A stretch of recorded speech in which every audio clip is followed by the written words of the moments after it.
Пришла квитанция от Волжской ТГК на оплату установки общедомового счетчика.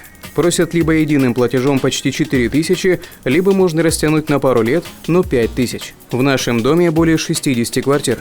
Если даже предположить, что каждая квартира оплатит по 4 тысячи, то получается минимум 240 тысяч. Очень дорогой счетчик. Хочется узнать, откуда такие большие цифры. Суммы разнятся и для каждого дома, и для каждого потребителя.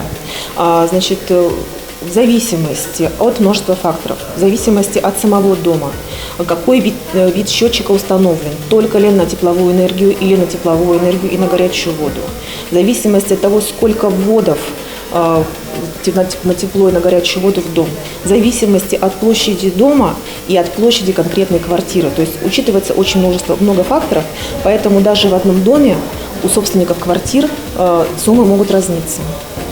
Средняя стоимость счетчика, который учитывает только тепловую энергию, составляет порядка 170 тысяч, который учитывает и тепло, и горячую воду до 350 тысяч. Плюс добавляются расходы на проектирование, на монтаж и на установку. Потому что по федеральному закону об энергосбережении именно собственники должны были провести общее собрание, принять решение об установке приборов учета, выбрать подрядчика, выбрать модель, определить стоимость, соответственно, позаботившись о том, чтобы эта стоимость была для них минимальная, понятная, оптимальная и комфортная. По тому же закону, если собственники этого не сделали до 1 июля 2012 года, ресурсоснабжающая компания обязана в принудительном порядке сделать эту работу за собственника.